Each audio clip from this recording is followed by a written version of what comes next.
Well, most people call me Ken. I'm learning to be called Kenny Sides because I think that's going to suit me well for whatever we do here in front of this microphone and these video cameras. But I do want to start with at least one story that's interesting. More than interesting, I think it's revealing about the way we do things. It's a series of adventures, misadventures, adventure, misadventure, and it occurred in the early 2000, about 2004, 2005, 2006.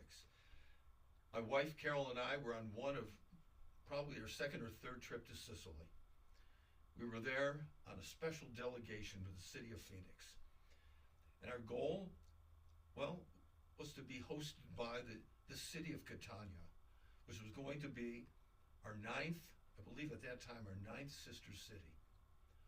They hadn't quite signed, but it was going to be the formal signing.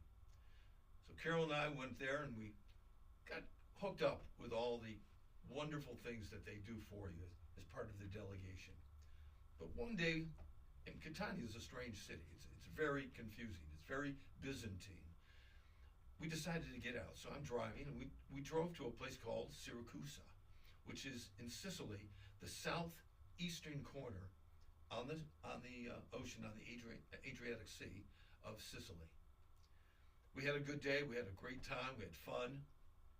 And we're driving back. We're absolutely carefree. The world is our oyster. The windows are open. We're probably humming and singing a little bit. And as we got into Catania, this motorcycle pulls in front of us. Now, in retrospect, I've read about this, but I wasn't ready for it. Motorcycle pulled in front and dead stopped, causing me to stop. I had a standard transmission. I had to work it. And all of a sudden, these hands from the right side where my wife is sitting come through the open window, because it was wide open, reach down, grabs her purse between her legs, and then he takes off. And in the meantime, this motorcycle guy takes off. Carol jumps out of the car in the middle of this place in Catania and runs down an alley screaming, "My purse, my passport." Yeah. They stole the purse, but what they really were stealing is not her money. She had her passport in there. Now, we had money split up, so that wasn't an issue. Meanwhile, I'm sitting here with the car running. My wife is running down the alley after God knows who, screaming my passport. And here I am. I couldn't stand it. I yelled at her. I jump out of the car, run down the alley to grab her. She's a good 100 feet ahead of me. And finally, we catch up with her and bring her back. And she's hysterical. She lost her passport. I said, "Don't worry. We'll get it." Meanwhile, I turned around and looked. And all of a sudden, I realized I left the car running with the keys in there. If there had been a third person, the car would be gone in addition to her passport. Anyways, we contacted our friends. God bless him. Tommaso came to our rescue, and we all met at the police station. But that was just the beginning. We had a state dinner that night. That was, if you will, a celebration. The city of Catania was going to welcome us formally as a delegation from Phoenix to the city of Catania. And it was a fancy, black tie event. 200 people were there.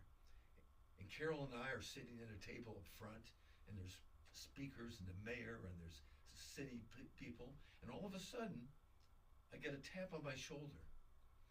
And guy introduces himself as the police chief of police of the city of Catania. He wants to talk to me. He takes me out onto the patio and we talk. He was concerned about what had happened to us earlier that day. And I laid it out there and I said, "I get it. The passport's going to be an issue." He said, "Don't worry, we'll work that one out." Came back to the table and the program begins. What happens? The mayor, in the middle of a speech, standing up, speaking to 200 people, looks down at Carol and me and apologizes formally for what we went through. I couldn't get far enough below the table to hide. It was maybe one of the most embarrassing moments of my life. Well, we got through that dinner. The question was how we were going to get out of Sicily. Now, we can go from Sicily to Italy, right? Don't need a passport. But it's a small matter. Carol needs a passport to get home. One of three places you have to go: Naples, Rome, or Milan. Well, Milan was the closest to the airport where we were going to be, and really the most appropriate. Naples, we could have been there for days because of the lines. Rome, it was a big city too. So the next day, with the mayor's help, the chief of police's help, we got onto a plane and we flew from Catania, Sicily, to Milano. Got there at the airport, and then we trained down from the airport to Milan. It took about 2 hours and a couple of calls to our congressman, God bless John Shadegg, and we got Carol's passport. But as it turns out, our flight wasn't until the next day. The question was where were we going to sleep? We happened to be in Milan for the annual clothing show, for the fashion show. There was not a hotel to be found within an hour to an hour and a half of Milan. So Carol and I decided to another adventure. You know what we're going to do? We're going to train to Lake Como, which is only about 30 minutes away. We're going to get a room, enjoy ourselves, revisit the place. We've been there years ago. And then we'll train from Lake Como to the airport, plenty of time. Well, we did that. We got on the train, and we're driving on the train, and it's a great place. It's raining a little bit. We finally get to Lake Como. Carol gets in line, a small line, taxi queue, so we can go and get a room. We've been on the phone trying to get a room. She's working with one of the guests that we met on the train, and he's helping us find a room there. Me, I go to the train guide, to the train station, train master, and said, 2 tickets tomorrow morning. First thing, the earliest train you can to Malpensa, which is the airport. We need to catch a 9 o'clock flight. And the train master looks at me and says, you can't get there from here. I said, what do you mean you can't get there from here? It's an airport, it's right over there. He says, you got to go back to Milan and then take another train from Milan to the airport. Well, when will that get us there? Somewhere around 12 noon tomorrow. The hardest part of this was, how do I tell Carol? Get back to where the taxi queue is, and I tell Carol the story, and predictably, she was concerned. Meanwhile, we still didn't have a room. There's only one room apparently left in Como, and we're on the phone with this person trying to negotiate it. We got the room, and now we have to get there. We finally get in the taxi queue, we finally get a taxi. Young 20-year-old guy in a brand new Mercedes. This kid was wonderful. I hadn't dropped my bag in the trunk for a second before I turned to him and said, can you pick us up tomorrow morning at 6 o'clock? And I told him the story, and he says, certainly he would. Now, I've heard that story before, but the question is, would he? Well, before he dropped us off, I gave him the biggest tip I'd ever given a taxi driver, just to reassure him that I would be willing to pay the money that it was going to take that taxi from Lake Como to Malpensa. We had this false sense of security now. We looked like we were going to make it. Carol and I had a wonderful evening. Dinner, we saw people. It was a great evening. But the question was, what would happen at 6 in the morning? Got up around 5, got down there at 6, and sure enough, at 6 o'clock, that young man showed up with his Mercedes, took us to Malpensa, an hour away, and charged us the largest taxi fee I'd paid in years, 225 euros, and I gave him another 100 euros just to get us there. We made the plane, and we never talked about this to our friends. We were just too embarrassed. One adventure led to another misadventure, and another misadventure, and another adventure.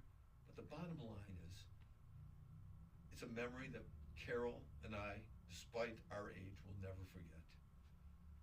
I don't recommend it, but if you're willing to get lost in a foreign country, don't worry about taking a chance. Anyways, take care.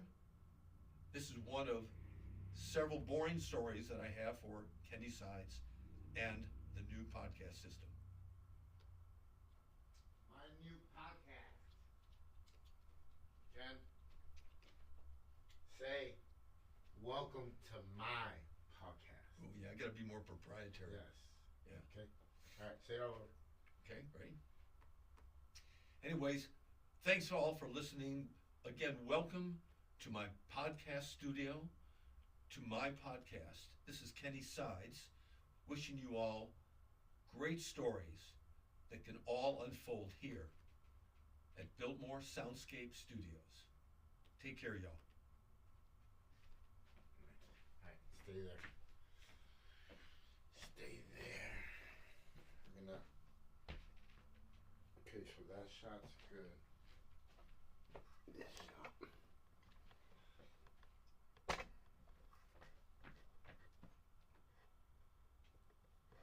Boy, the sound is terrific in here. I know. That made such a difference. I was like, that's why James gets on my nerves sometimes because Well, we knew that blankets could have been an issue. he's lazy. He's smart, but he's lazy. So they do just the bare minimum to get Right. by. And you gotta urge them all They're- along. He they're talks not- about things, but never. They're not like us, where we'll jump off the fucking plane if we're saying we're gonna do it. We do it right away. We don't fuck around. So, all right.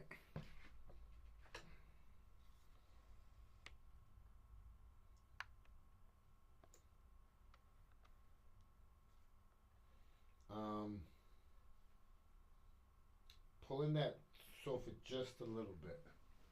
Here. Right there.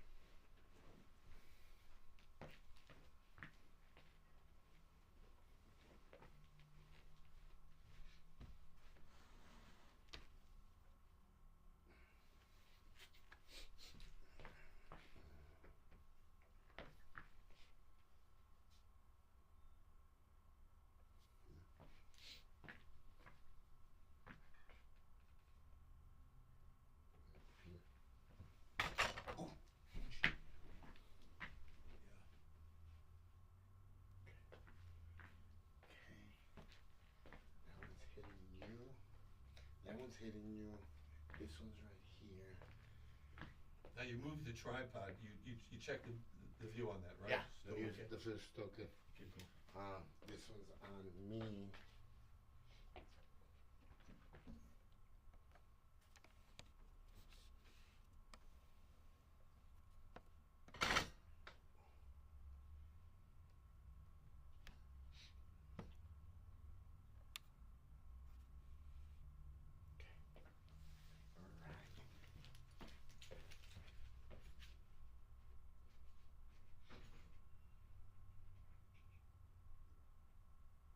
It's recording? Mm-hmm.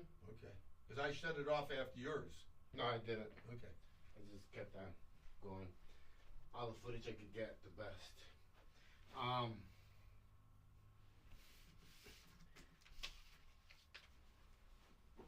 We're gonna just what was it called?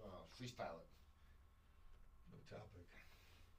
You talk about the studio, the experience we're going through. You know, it was. I'm not gonna lie. Like I told you this morning.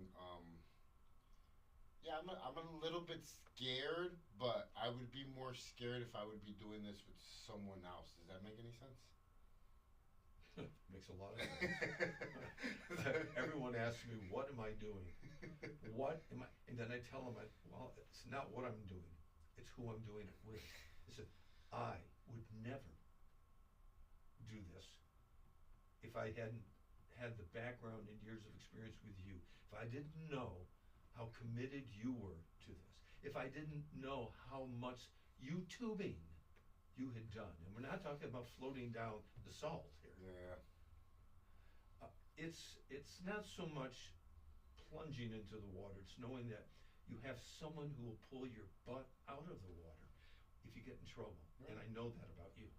You know, on the streets, they kind of call it, you know, roll with me until the wheels fall off. You know what I mean? Like we're gonna ride this out till the car can't go nowhere else. You know, and once the car gets done, we're gonna walk it the rest of the way. And that's the way I feel about this. It's why like I made the decision to cut back on the big part of my clients so I could start taking care of myself, so I could start performing at a higher rate too here. You know what I mean? Because I mean, you know how it is. Fitness is really big for you to perform well. You know, eating well, sleeping well, all this stuff, guys, is all part of, I guess you could say, living a healthy lifestyle. Oh my God, yeah. I mean, just today, we talked about that. I said we were talking to people about their health, their age, what they do. I talked to one of your clients this morning about that. And I said he was concerned when he hit 40 years old what he'd be prepared to do. I said, well, wait until he hits 76. And he asked me, he said, well, do you feel 76? I said, hey, I've never been 76 before.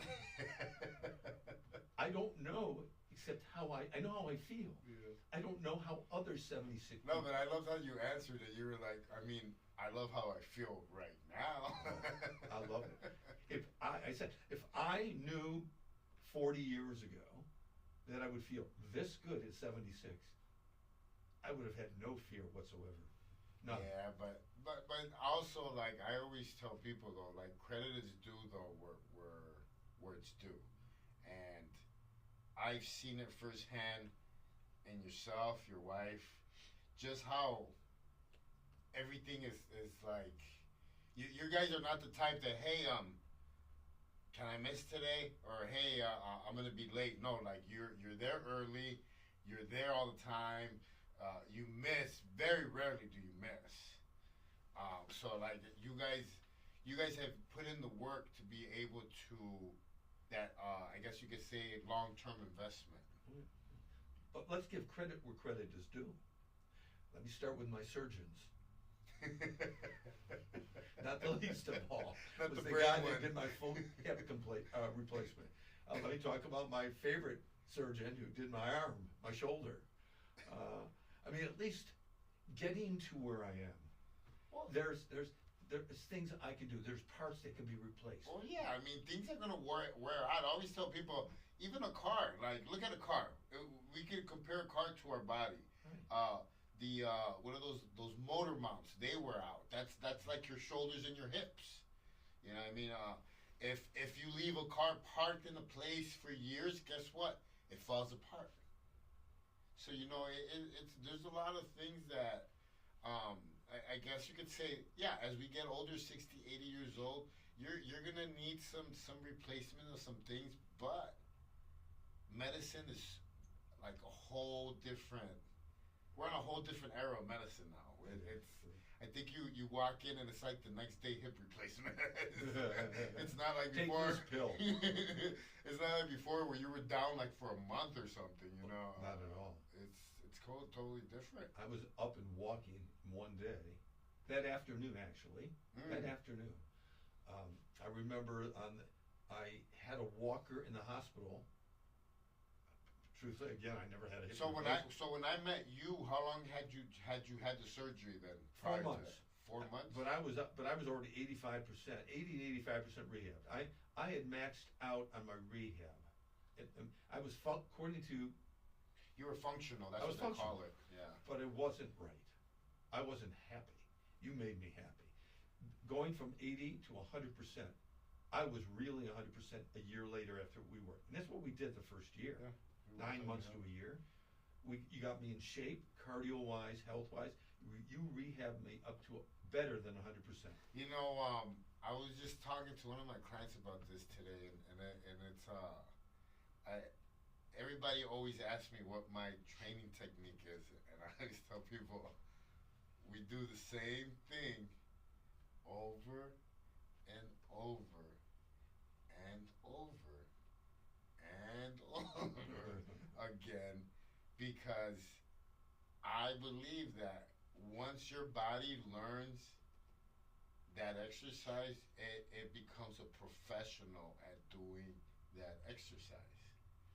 And I believe that too many people go into the gym and they switch it up. They do a different workout this day, a different workout that day, and the body doesn't learn to adapt to it. You know, the body's very smart.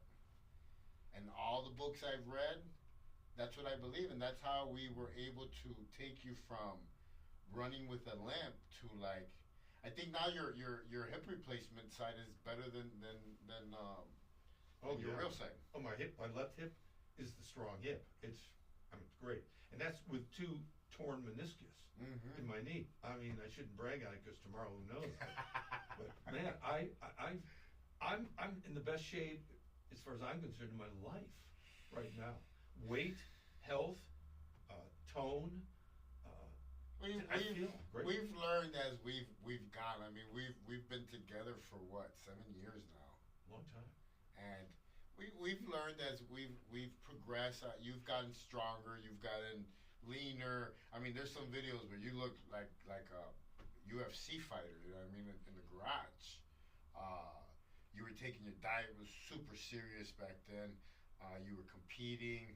I like to say that we've had fun with it. You know. I think one of my biggest things that I try to teach people is you can't let fitness age you. You gotta age with fitness. And we've learned to tone it down, not Yeah, and I'm a little disappointed with that. We need to turn it up again. See, guys, this is what happens when you show a guy how strong he really is. They become addicted to it. They become addicted to the feeling. Yeah, but I'm not as strong as I need to be, as I want to be. I know I'm stronger. Well, how do you think I feel right now? Yeah, I know. I wasn't able to deadlift more than 45 pounds recently, last week, when I first started working out again. 45 pounds. And this is from a guy that was hitting 600 pounds. Yeah, with 2 slip discs.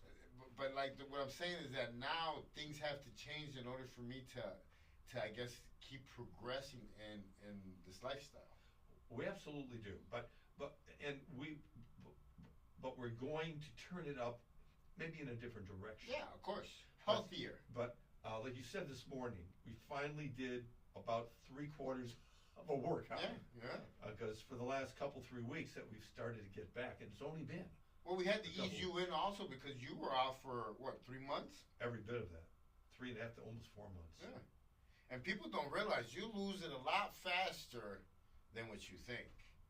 As soon as you stop doing anything of progressive load, and what I mean progressive load is weights, heavier weights, you lose the strength. The body starts to deprogram itself.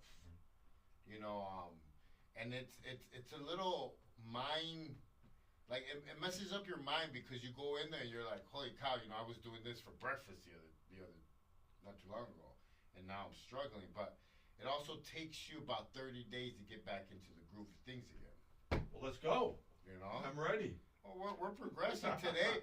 Today was like I said today. I really liked how what I saw. We progressed into the deadlifts. We didn't go heavy because we were looking more for functional movement with a little bit of weight. Right. It was 175 pounds. Yeah, not much. No, but it was working it. Not much, but still a lot for your age. And I know you hate to hear this. I do. And he hates to hear this, guys. He hates it. But what he doesn't realize is that he hangs around at a gym where it's nothing but young people. So he compares himself to the weight that's being lifted around. And not a lot of 77-year-olds are lifting. 76, please. Okay, 76-year-olds are lifting 170 pounds like nothing.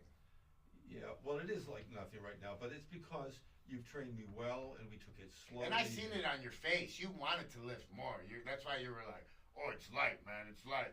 But this is where my job is like so crucial because, injured clients don't pay the bills, guys. Well, and there we go. And there's one more thing. It's you in your current condition are much more sensitive to my decrepit age. Well, your decrepit condition and my decrepit age are starting to understand one another. I'm not gonna lie, man. This last injury really scared me. Not only for me, but it scared me for my clients too. Especially like, him, Steve, all the people that have been with me for a while. Like my job is to keep these people young, and I call it young and out of the casket. So like now I'm more empathetic, I guess you could say. Like I'm not such a like the score. Right. So today I was like, yeah, you did good. Well, that was I was very aware of that new mentality on your part today, and I appreciated it. By the way, I did, and I walked away from today. Although my cardio was pounding, right? I walked away today saying, he's working with me. I know he doesn't want me injured. Because he doesn't want me injured because he needs me here in the studio. Why did you at the studio, man? And one of the things too is that as you progress into turning 80, even your workouts are gonna have to change. Your diet, cutting back on the meat. People don't realize the stomach is the second brain. Like it's crucial. If your stomach's gone, you're gone. I'm dead. You're right. Yeah. So like my engine. Even as we get older, our diet has to change, and this is all stuff that I read in books throughout the times I was in prison. Stuff that I watched. What was that guy's name that used to pull the boats in the water with Jack his team? LaLanne. My hero. I read his books. I read his whole story, why he started juicing, just everything, and it makes sense. Yeah. It makes sense. I was watching Jack LaLanne when I was 13 years old, and when he was in black and white, the Jack LaLanne show TVs back then? in upstate New York. I was watching him. What year was that? 60? Oh, 61, I thought you were going to say 62. Like hey, easy. I'm 76. All right, so not 96. So you were a kid in the 60s. Yeah. Okay. I didn't take quite. So you missed the hippie era. Well, I didn't take as much advantage of the 60s as I would have liked to now. Yeah. But I'm not the same person. So you were like I guess you could say a generation before it, or yeah. Well, I was 50. I born in 48, so I watched all the westerns in the 50s. Got it. And now I'm watching them all again on reruns. Hey, between me and you, the other day when your wife was in the gym, she was like, JC, Ken is watching westerns all day. Not all day. And I was like, well, Carol, I'm here all day. Ken is turning into an old man. Actually, it's not me, it's cable. Cable all of a sudden comes up with all these channels. Yeah. And they put all the old great ones on channels. So I've discovered them. I grew up watching Samurai Sundays, where it was nothing but karate movies all day on Channel 66 in Chicago. All day Sundays was nothing but karate movies. Mm. So if they had a karate channel on cable, I would watch it. Yeah. To each their own. Everybody likes their own genre. I like to believe. Yeah. Ask Carol if there's a British murder mystery that she hasn't watched. She likes the murder stuff. She loves British material. She really does. Man. Anyways, it's but the bottom line is your client said this morning, going back to my age and how I feel. I'm not sitting around waiting to get decrepit. Yeah. I mean, the body's wearing out. I'll take care of it. And again, I wasn't kidding about offering my gratitude, my tribute to my surgeons. As long as there is a procedure that can help me overcome a problem, I'm lucky, and I'll take advantage of it. I really will. Would you donate a kidney right now? I have 2 great kidneys. Well, actually, I have a kidney procedure coming up in 5 weeks. I have a kidney stone that would make a wonderful gem. And they have to blast it out. No, I just asked. Are you actually do you donate your organs if you die? Actually not. No? I have not gotten to that point. There may come a point in time, because I continue to mature. Yeah. And there may come a point in time where I decide to do that. I always think about it, but I always like, man, am I healthy enough where people even want my stuff? You know? Yeah, no, I get it. Right now, my bigger concern is Carol. I'm concerned that she will, put me down sooner than mine and sell my organs. Oh, man. I mean, she's really quite an ambitious young woman. She loves me, but love has its limits. But it's like this, and I come to realize this, like how you said it before. Like it's a partnership, but it's almost like a business too. You know what I mean? Because like it's different departments are ran different by different people. Absolutely. It is. If people don't understand marriage as a business, it is a partnership. How people can go through life by themselves, you can do it, but having the right partner gives you so much more leverage. You do not twice as much, you do 4 times as much. What I told you about our experience in Sicily, I wouldn't have done that, wouldn't even gone to Sicily, but for Carol. Yeah. She opened up avenues to me. Yeah. And I've got to see it firsthand with, I mean, she's the one that taught me to use my Google Calendar. I stay on top of my stuff like that now with my clients and everything. And the one thing I haven't been able to do, she plans out 6 months to a year. And I always tell her, Carol, I only do 30 days in 30 days. That's it, But those skills, man, like it's taught me a lot. It's taught me a lot. Years ago, I think it was in the '80s, they came out formally with a system called time planning.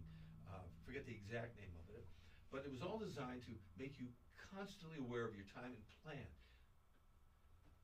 But the first rule, the cardinal rule of that system was never plan more than 50% of your day. Mm-hmm. Why? Why? Because the rest of the world is planning the rest of your day.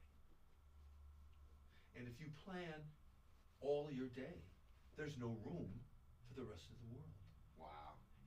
It's another thing, Jewish people say, the old phrase is, men and women, we plan, and God laughs. Yeah. Are you a planner, Ted? Are you a planner? Well, yeah, but I don't plan that far in advance. I have to plan a day, 2 days. I plan in increments. For example, I have to plan today. So right now on your calendar, how many days are planned out? Oh, I'm planned out for weeks or months. I mean, I've got all the critical things out there. But right? those are just like the things that you do every day, though, yeah, right? For example, training. I don't know if I'm going to be training for a week or a month, so I'll put my training schedule out there maybe 2 or 3 months. Okay. Right? But I understand it's going to change. I have blood donations, doctor's appointments. You've got basic things to do. So you plan about 50%. That's all. I never plan. Then wing the other 50. I don't wing it. It's planned for me. Planned. I will tell you, there's a day I work that I don't get phone calls, mail, emails that drive 50% of my day. And the reason why I'm asking you this, and that doesn't include when Carol drives. People that are going to be watching this, a lot of people always ask, what do you do to succeed, or what do you? And I always tell them, there's no magic pill. It's just honestly, it's just routine, doing the same thing over and over again. And if you want to improve, life is a river. It's a river of time. And if you're swimming, you are basically swimming up river. Now it's not a rushing river. It's a river that's moving. But you have to be moving forward at a moderate pace just to stay still. If you want to get anywhere on the river of time, you have to be pushing forward every day. That doesn't mean every minute of every day. Well, not every day is going to be a good day, That's right. And some days you just have to recover. But even on the days that aren't good, if you don't have something to look back on at that day and say, I did that, you're not going to feel good about yourself. It only has to be one thing. But every day you must be chipping away. And the question is, where's this river taking you? Many people say you let other people pick your paths, and there's something to that. But you have to have a dream. You have to have a goal. You have to have an objective. Along the way, it will change. Yeah. Along the way, it'll be modified, and it will be modified. I wanted to be a lawyer. I fell into certain areas of law. Why? Because I picked it? Maybe in some short-term ways I did. But my clients, when I got into a field of practice, my clients helped me evolve. Mm-hmm.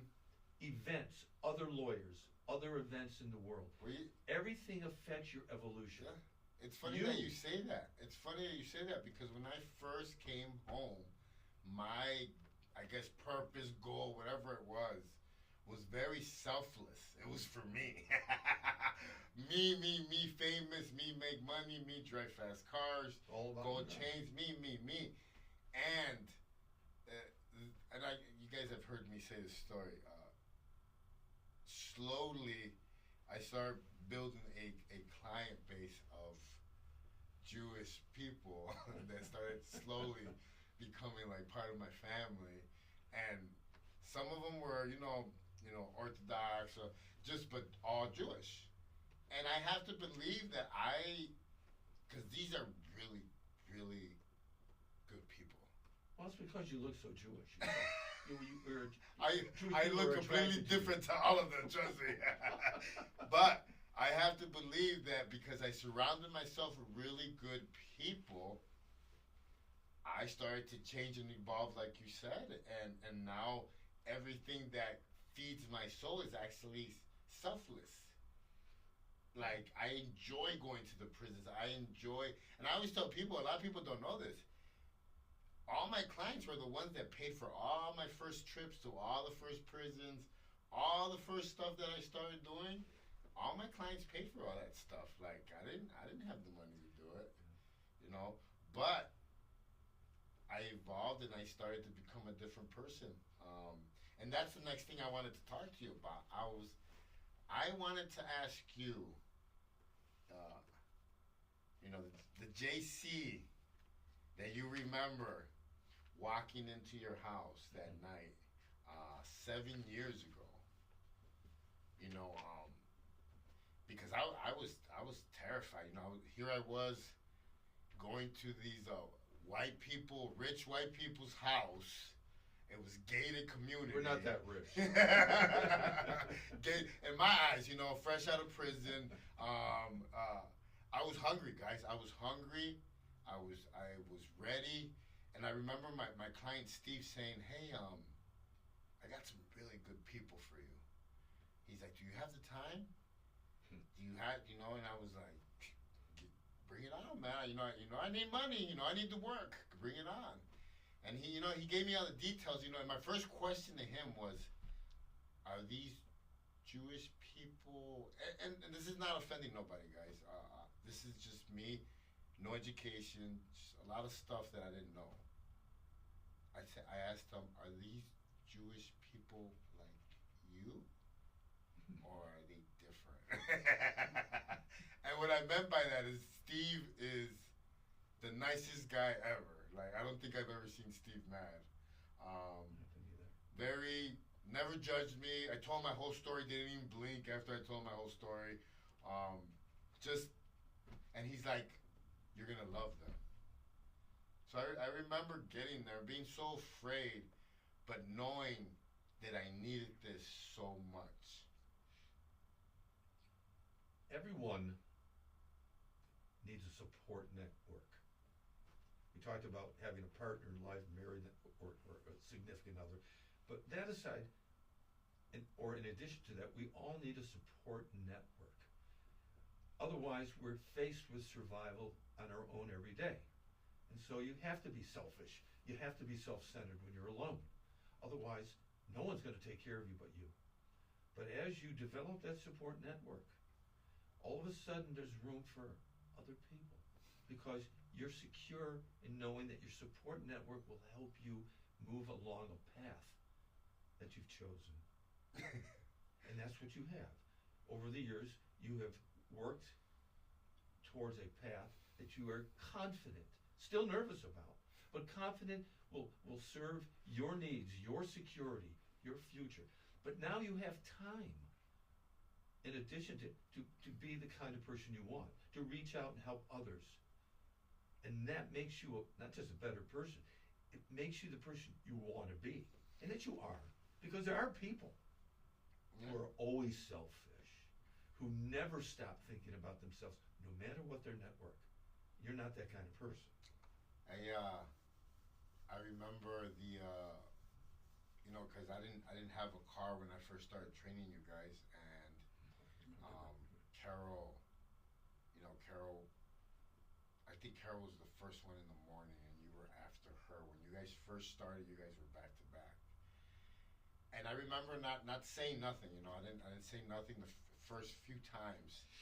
And on the third time, Carol noticed how sweaty I was when I came in, and she was like, "JC, did you walk here?"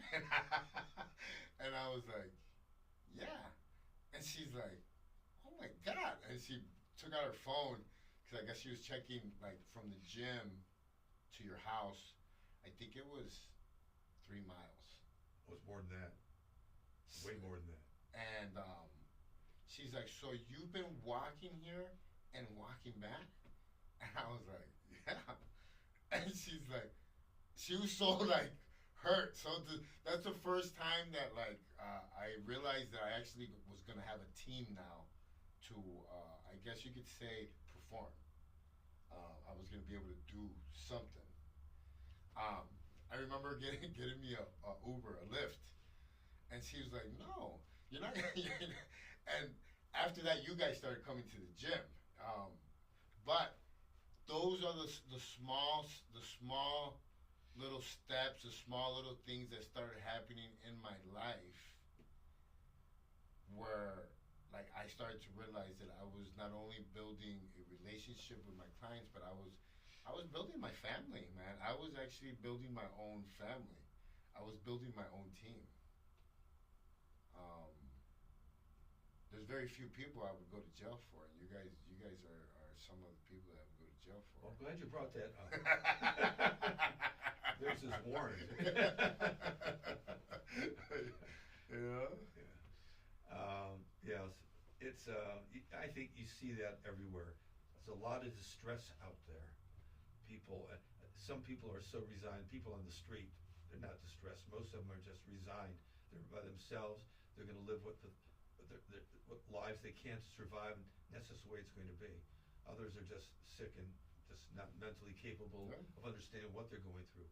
But most other people, other than the really distressed fringes of our society, everyone is concerned about security. You go to talk to the nicest, youngest people, particularly if they're over 30, because when they're 20s, I don't think most think about it. But once you turn 30, you start thinking about your future, the more serious years, your security. What am I going to have when I'm 40? Who am I going to be with when I'm 40? What resources, what money? How will I have the fun when I'm 40 that I'm having now? And those are serious issues about people. And because so many people live hand to mouth, payroll to payroll, there's very little, just too little security out there. There's security, but too little.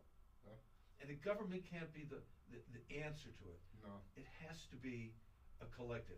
People have to have that support network. Not everyone's fortunate enough to have a mother and a father and a grandparent or 2 or 3 or 4, or brothers or sisters that stick with you.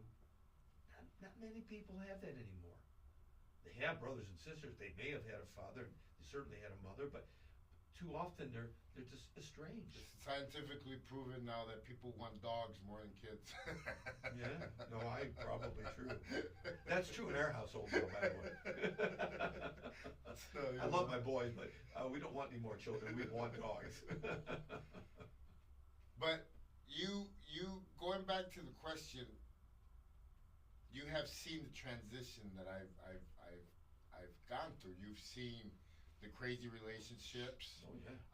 I think I've had 1, 2, 3, 4, 5, 6 girlfriends. In as many different locations, homes. Yes, I move around a lot, guys. Severe PTSD. I feel that I need to move every 6 months. I don't know why.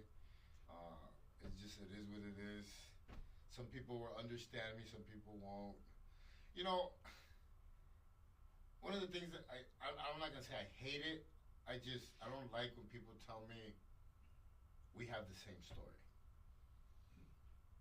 and not in a bad way. It's just you don't. Nobody knows what they've been through. I don't know what you've been through. You never. Like people don't know what I've been through, and it's like so you're telling me to do this is easy. No, it's easy for you. That's right. It's not easy for me. Yeah. Judgmental. You know. My father used to say to my mother, he says, Esther, you don't know how people, don't judge people how they spend their money. You don't know what they have, how they earned it, or their priorities in life. Mm. You cannot judge people by that. That's their outlet. That's for them. It's his way of saying it. But no. Judgmental is, you know, you want to be judgmental, be a judge.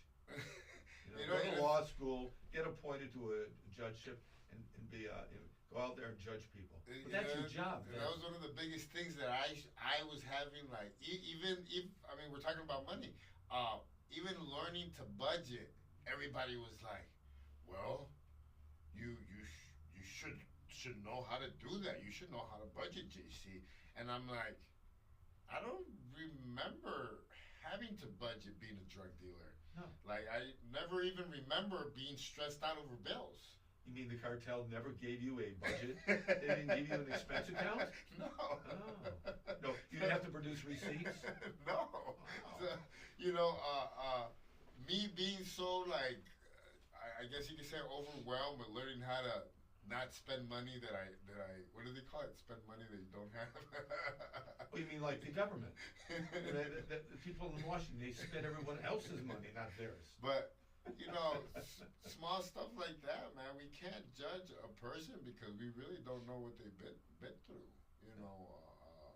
You judge a person on his actions and his interactions with you. Yeah. Don't try to, you know, you have to decide along the way who you want to spend time with. And that's a process. I don't have a lot of friends, never have a lot of acquaintances, right? But I choose not to spend a lot of time with different people. Carol says that I'm your best friend. Well, it's probably true because I've never spent more time with any one person than you. I think we spend about 40 hours a week. That's scary, by the way. 40 hours a week together. It's a process. I mean, it's hard. It's hard to stay married. I mean, you've got to give of yourself. You've got to give up. And you can't judge, but you have to. On the other hand, you have to come to terms with each other. I asked my grandfather before he passed,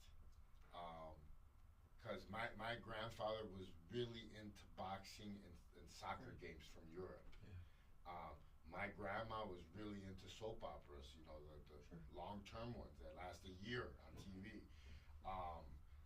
And I asked my grandfather one day, I was like, Grandpa, you really like the soap operas? Because he would sit there and watch one of them with her. And he's like, are you crazy? He's like, I hate those damn things. But you know what? Your grandma loves it, and she's willing to watch the boxing with me. Okay. Learn the boxers' names, and actually, he's like, she thinks I don't know, but she pretends to be really into it. So he told me if she's willing to do that, I'm willing to sit for an hour. Exactly. And you know, they had a beautiful, not I want to say a really good marriage, but a beautiful marriage. You know, that I don't know if I've shared this with you before. You know, when he was on the bed, you know, he got to tell me that he was proud of me that I was out of jail. I was doing good, staying out of trouble, and to me it was very fulfilling because there was two men in my life that are no longer here that I cared about what they thought about me. You know, my two grandfathers. My daddy, he could kick rocks, but my grandfathers meant the world to me. You know. You're lucky to have had them in your life. Well, yeah. You know, and that's what I tell Carol about your guys and your grandchildren. Like, I used to love to to know that I was gonna go to my grandparents' house on Friday, because my dad was getting ready like to go out and do his single life thing. So he would drop me off at my grandparents' house on Friday nights, and I would stay there the whole weekend. They had good food. They had cable. Wow. And they didn't beat you. And they didn't beat me. They took me to all the grocery stores. So like I would love to be there. It was the highlight of the week for me. Yeah. But not a lot of people get to experience that nowadays. No. You know? Even when you have grandchildren. It's sad, man. You know, but I have to believe that society and people change, evolve. I don't know. I guess we're living in a faster paced life now where families put more in the middle than in the front. I don't know. Like it's just different times. It's different times, but the reality, the truths don't change. The happier people are people with families who take care of one another. The people who have the security we talked about, who feel good about life, who have the confidence to get up in the morning and go out in the world and do whatever they need to do. These are the folks that have a support system. And typically it's a family. It doesn't have to be the traditional family of yore, Yeah. but it has to be family. It has to be. That is the most important, the most, if you will, atomic in the sense of the lowest atomic unit and the strongest unit. Well, the whole core of everything. We're talking about nuclear families, Yeah. for example. But if you don't have that and you're adrift at sea and you're constantly worried about survival and you do things that you would never do if you felt you didn't have to. Yeah. Man, that's deep. But it's a simple process too. This world isn't, yeah, it's different. Of course, everything's different. Someone said the other day that, heard the other day, up to around the 1800s, prior to around 1800s, we had a billion, it took a billion, took up to 1800. It took that long to bring a billion people into this world. From the beginning of time to around 1800, a billion people. From 1800 to today, we're now close to 8 billion. So in what? 225 years only, put another 7 billion people in this world. A lot of people are having sex. And a lot of people are still living. Yeah. Right? And that means that our civilization has found a way, a lot less people are getting eaten by animals. But by the way, in the same process, the 7 billion people have displaced a lot of animals. Yeah. The animal kingdom has suffered for that too. The animals are. And I'm not talking about the cattle that we're raising to eat. I'm talking about the other animals. Yeah. We're displacing it. But I guess my point is the world is changing dramatically. But the people who are still happiest are the people that have family and a support system that love and care for them. That net will never change. That reality will never change. You know, they asked me like, what advice can I give to the kids from today, and that's the reason I was asking that or saying that because I told the lady, well, you know, I didn't grow up with a smartphone. Like I didn't. If I would have grown up with a smartphone, I would have been in prison at 12. I would have been in jail for international drug operations. That's right. You would have expanded your conspiracy. I would like to believe that I've always been too smart for my own good, you know, and it's scientifically proven too. I have to test to prove that I'm above average. Oh, I know that. And that's the other reason I'm in business with you. You're smarter than I am. You know, I just takes me a while to catch on, and most than anything, man, I was a criminal my whole life, so I didn't know what good was. I really didn't. People like to make fun of me and say whatever. You didn't know I didn't because I practiced being bad every day for years. It wasn't an act. It's what I did every day. I was a bad person, and even when I tried to be part of society, that I was working in construction and I was a manager, and I've always excelled in everything I've done, but I was always a gangster. I would beat up people on the job sites. I would scare inspectors. Like I was still. But ask yourself about that. That means you were filling a role in society. That was a job opportunity that was out there, and you just stepped up and took it. I won't suggest that you did it willingly. You were forced into it, but in circumstances. But it was a role. You made money in it. You had lots of opportunities in it. So it was in a illegitimate fashion. It was a legitimate job role in America, worldwide, by the way. It's not just America, but. Well, I was international because I was in Mexico and here. Crime is its own genre of employment. Yeah. There seems to be a need for it. Why? I mean, assuming that jobs, successful jobs, a lot of money, right, in it, there seems to be an opportunity and need out there. Well, there's a lot of poor people. There's a lot of poor people that are born in urban areas or poor neighborhoods, whatever we want to call them, and as a little kid are programmed to believe that that's the way out of the neighborhood. That's a quick come up, a quick dope sell, quick. I always tell people, do you know how many times I got 40,000, 30,000? The most I ever got was 180,000. I have it tattooed on my arm. Come ups. We call them come ups on the streets. But do you know how fast I spent that money? Like, when I had that 180 grand on me, I spent that in about a month. Richard Pryor did a movie about that. You know? And I was young. I think I want to say I was in my early 20s. Yeah.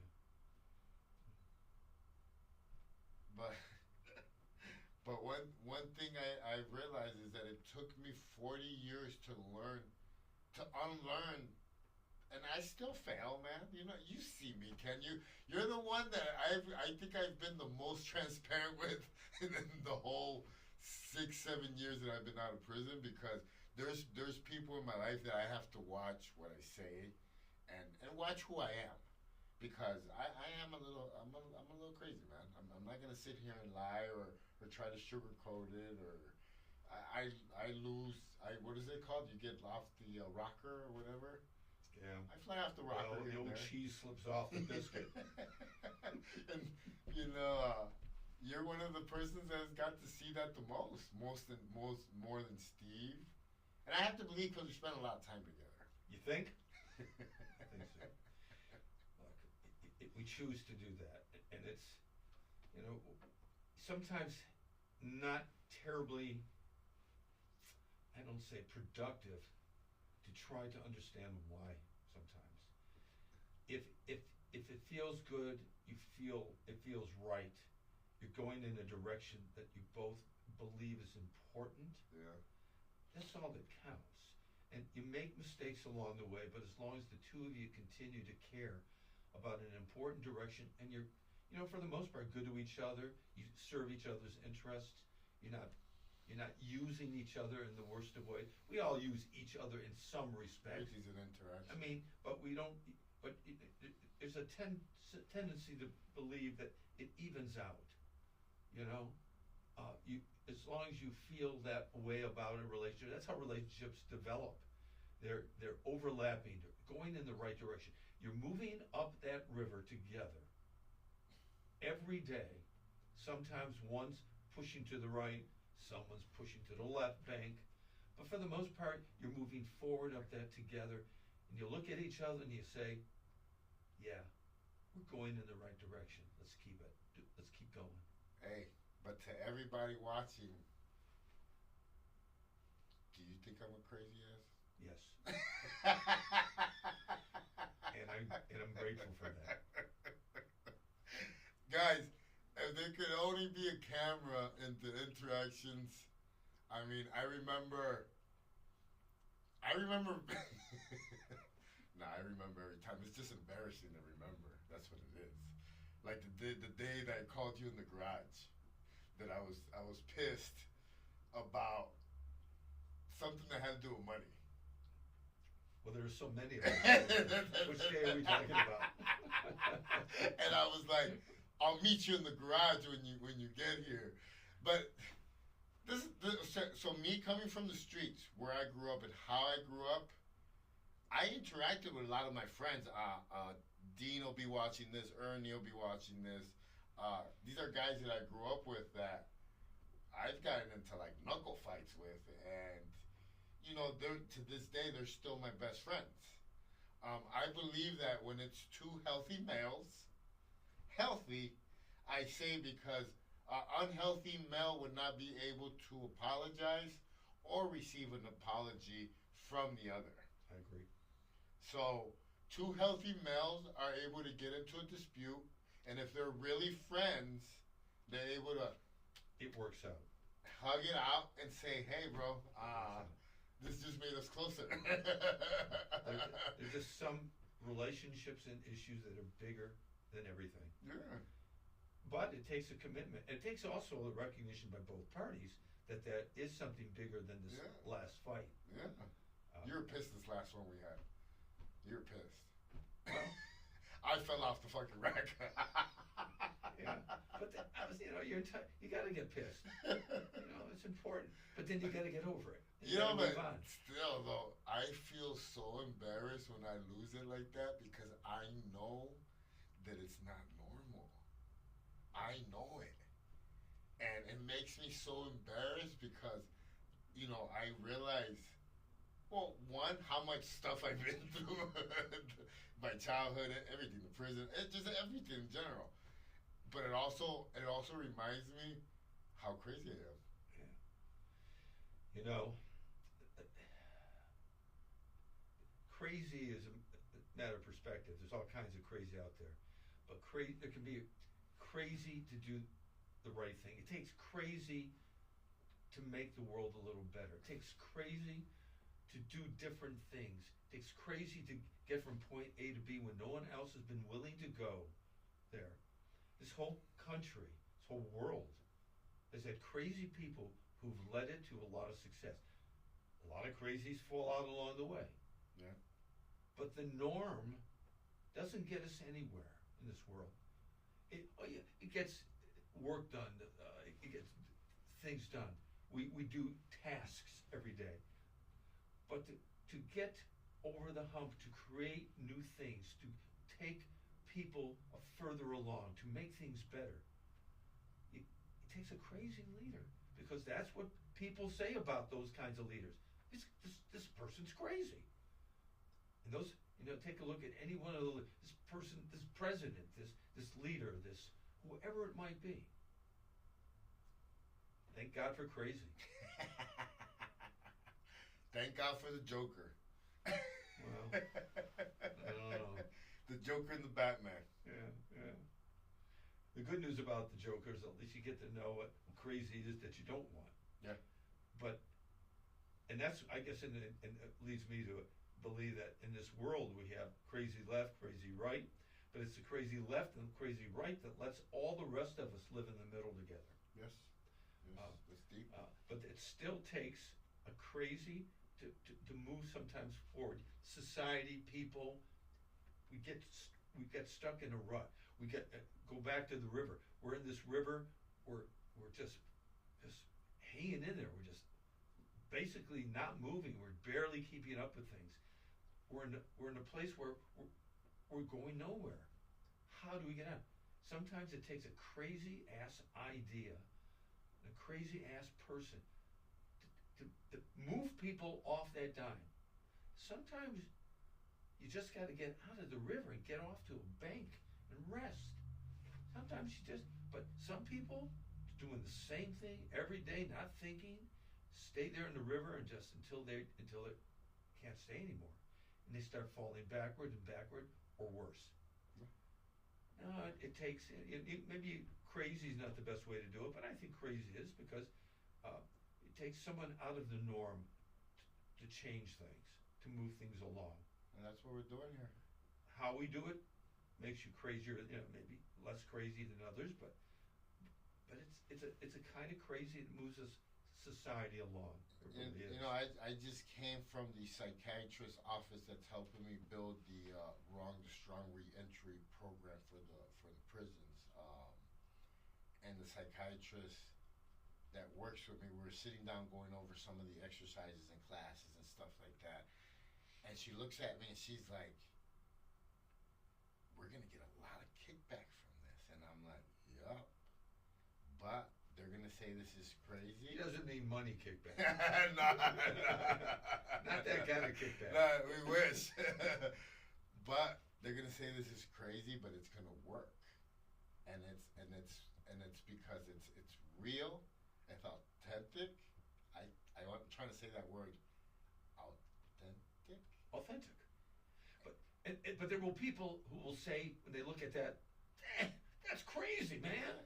But you know what's crazy is, you know what I told her, I think it's more crazy is all these, there's 100 programs out there, there's 100 rehab centers. The more crazier thing to believe is that one size fits all. Yeah, well, it's easy and economical to do it. Empires are built on that, and then they sell them, and then someone else goes. Someone else is heading. Yeah, no, that's no, we know that, but. All right, so let's end it like this, okay? Let's end it like this. Remember, I asked you the question, what did you think of this guy the day he walked up to your steps, the day you opened up the door, and I walked into your house, right? But fast forward today, the difference. The guy I saw that walked in the door had a smile that lit up the room, lit up my heart and my mind. I didn't see anything but that smile, and I saw that face. It was genuine. It was reaching out to be friendly and inviting. It was just inviting. It was embracing. That hasn't changed. I know more about that person. I spent time. I wanted to be with that person, particularly for the training. But it was more than that. It was the camaraderie. It was the relationship that we have and continue to have. Relationships change, as we know, but they don't. That doesn't mean the old relationships go away. One relationship can build on another. They get better, I believe. They get better and they more diverse and they mature. Yeah. But like now when I see Ken and I'm like, hey, you got a couple dollars on you? He knows exactly to give me $60 every time I say. Yeah, I wish you were only $60. I'm an expensive habit. My third son. The third son gets most of it. The other two already got all theirs. They're happy with theirs. No, our relationship has improved a lot. I would like to believe that we've learned to be better with each other. I think that's true. That's true. But although more that's at stake, the more that's at stake, the more issues that are involved, the harder it is to govern relationships. You have a certain amount of overlap if things work out. We talked about overlaps and the like, but when there isn't overlap, the question is how do we deal with that? How do those differences? Well, I think our relationship's more genuine just because there's more skin in the game. Also, on both ends. you know, because, you know, me training you as a business, being paid, the studio now, yeah, we have a camaraderie. We're boys. We're close. We're more than boys. We're family, but we have skin in the game. We have. Oh no, right. We are now in business together. Yes. We were in business together before. Hey, I'm paying you for training. Yeah, right. yeah. Right. That was easy. And now we're in business together to do something else. Bigger. And bigger. And it's more meaningful because this is a lifetime, a future. Yes. This is the future for you. Yeah. And in a shorter term, a future for me. Nah, man, this is why I think this is so cool when two people just sit down, hit the record button, and just go with the flow, man. Like wherever the conversation goes, I think that's true podcasting. That's true video. That's true storytelling. When it's authentic. It's from the heart. There's nothing pre-planned. I'm not gonna lie. Sometimes I try to plan my videos, and not that I'm making up the story. Is that I want to tell the story in a better way, but it just doesn't sound right. It sounds like it's a robot. It sounds like it's AI telling the story. So like when you sit down and just say it from the heart, like the story that I just told a little while ago that you helped me record. How did you feel listening to that story back there? It's a story I've heard before, but it's a story that doesn't lose its punch because it's one of those stories about human beings coming to grips with the reality that they're faced with every day, but now they see it from a different perspective and they realize what's going on. And it's a story that just doesn't lose its punch. It's there. It's one of my It's one of my biggest stories. Like I want to learn to tell it better, more dramatic with the sound effects, just everything. Like that one that I just did right now, that was just like a test run. Like I have to believe that it has to be told different because the way that I felt it that day was like I was in an action-packed movie because there was action, there was terror, there was violence, but then at the end there was love. There was a happy ending. And not all the stories are going to have happy endings. Most don't. But when there is one, I believe that it should be amplified and told. But every story has at least a moral to it. Good, bad, or indifferent. Yeah. It has an answer of either why didn't I do it? I'm glad I did it. I wish it had come out better. Why did I screw it up? Why did I make it worse? It has, but there's something to be learned and gained from every ending, every one. Yeah. Of course. The main thing is telling the story. Yeah. The story will improve with time after recording it and saying it. Especially if it's one of the stories that you use to help people or to educate or to just make them laugh. It could be a story that you tell at parties, table parties and stuff like that. So as you keep telling it, it's going to evolve. It's going to get better. Just don't add stuff to it, please, because then you're going to be caught in a lie. But just, you get to I have to say that's why, like, there's times that people write books and then they rewrite them later again because now there's more wisdom to tell the story. Yeah, they're called memoirs. Yeah. Second edition.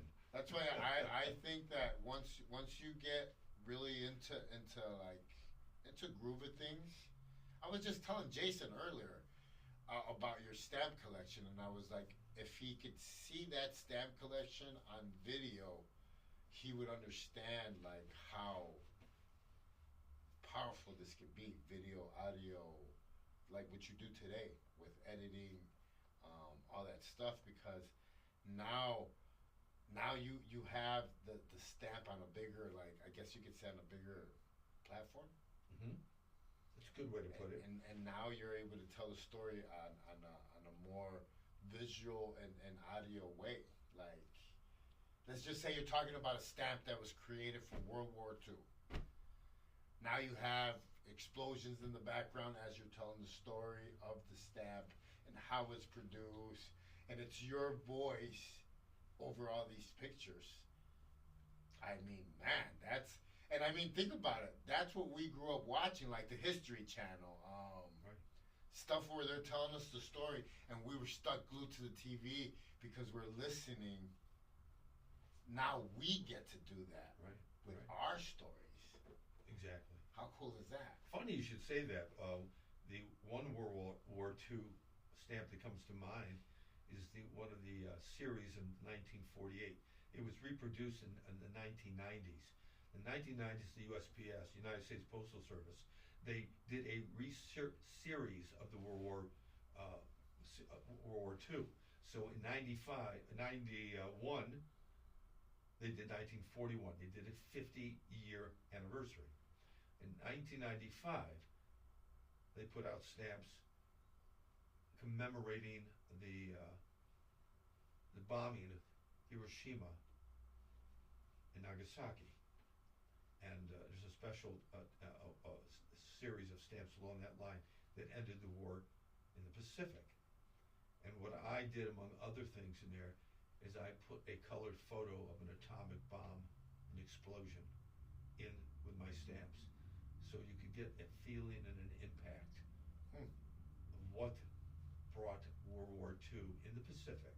Well, now we can retell that story, showing a video of that scene, as you tell the story of the stamp. It could be, I mean, it would take you 12 lifetimes to get through my stamp collection that way, but but you could certainly there are certainly enough episodes, enough epic events in history that are commemorated by stamps. Well, I believe there's a genre for everything. I mean, just like there's a genre for barbecue or outdoor cooking, or what was that other crazy one? Vans, living vans that travel around. There's so many. I'm pretty sure there's people that I'm more than sure that collect stamps. It could be. The thing about stamps is it takes a certain kind of person to really enjoy it, and typically he's the only one in the family. And so no one else in the family wants. They say avoid Grandpa Ken. No, he'll just suck you into the room and try to. I think about it like this: in prison, you learn to have different kind of patience. Okay, sure. There's a different kind of patience to wait for the microwave to cook a soup. There's a different kind of patience to wait for the shower, whether you have nudie pictures or not. There's different kind of patience for everything, and if you have a different kind of patience, you're able to enjoy things that most people wouldn't know how to enjoy. Yeah, right. I think that's the best Jedi way to explain it. Yeah, and you either are that person or you're not. You're not.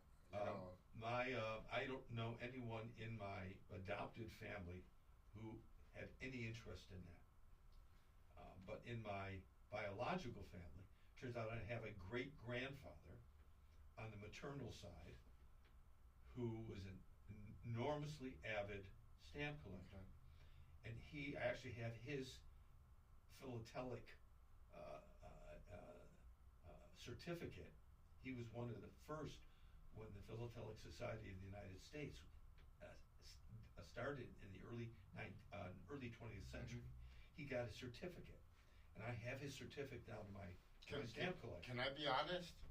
Every time that you pull out your stamp collection to show it to me, you run. I want to shoot myself.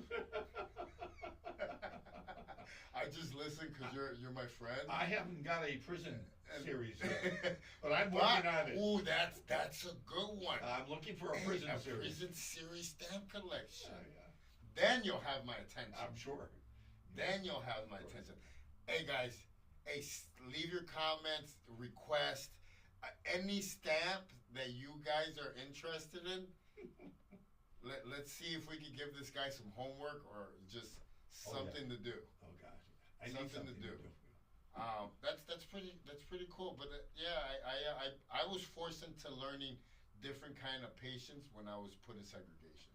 Yeah, You had to be patient when you were holding a shiv, waiting for the next guy to come around the corner. I had to learn, and you know what made it more like dramatic for me is that when I went in there, I started seeing people lose their minds, and it got really serious for me right away. And I said, you know what? If I don't buckle down and lock myself into like a little routine, something, I'm gonna lose my mind like those guys. And it got really serious for me, and that's when I forced myself to learn how to read better. You know, I started reading newspapers. I started reading books, novels. John Gracie, I think, was one of the bunch of Johns on all these books. But I forced myself to have a different patience that I didn't have because I have ants in my pants. I can't sit still. Believe it or not, guys. This was something that had to be learned. And the best way to learn is just like yesterday. Me and Ken came up here. We said, all right, we're gonna learn how to record, do videos, do this audio stuff because we're gonna run the studio. We have to learn how all this stuff runs, and we haven't had the luck to hire a technician, or what do we call it, engineer, to teach us how to do this. I call it a studio tech, or but that's basically what we're looking for is a studio technician. So pretty much what we did, we threw ourselves in the fire yesterday, and we actually had a couple of hiccups that we actually taught ourselves how to turn off. One of the cameras wasn't working. We figured it was the wire. We messed around with the wires, but it took a team. I wouldn't have been able to figure that out that fast if I was here alone. Yeah, I would have pulled on the wire and stuff like that, but it wouldn't have been as fast as it was with both of us here. And I think it was the camera, one of the microphones. It was a couple of issues, but it was like hands-on power.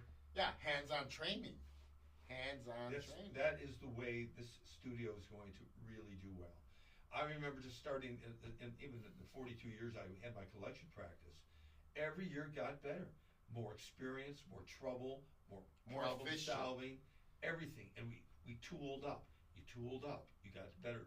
You bought this. You tooled up. You brought a little different person in. You tooled up. You evolve. Yeah. You never hit the ground perfect. If you do, you just learn to become more doing. Efficient, and that's something that I learned in prison. You learn to become more efficient. Yeah, every day is the same. If you want to look at it like that, to me, my cellmate used to get mad because I used to write my calendar on my locker door, and he used to be like, he was just one of those guys that was just in a bad mood because he had a lot of time to do it, and he would be like, JC, we do the same shit every day. And I said, no. You do the same things every day. I choose to do different stuff. And I would write my calendar, and yeah, most of it was the same, but in my head, I was doing something different. I was running my business. I had a milk business in there. I had a cheesecake business in there. I had a stamp business. Yeah, I had, if you wanted new boots, you wanted a new uniform, you had to get me some stamps. And I was always shaking and baking. I was always moving around. I don't know how we went from patience to this, but that's what I mean. I always had ants in my pants. I couldn't stay still. It's probably the definition of entrepreneur. An enterprising person has ants in his pants. She has ants in her pants.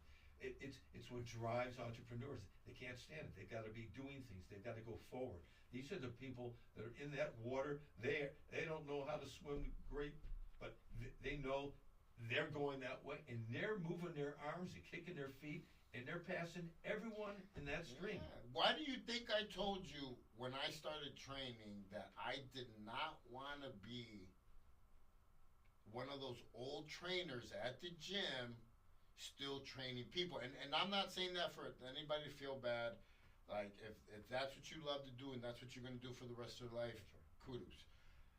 That just wasn't me. I was not going to be that old trainer, that old Rocky trainer at the gym. That wasn't going to be me. I wanted more. And it's happening now.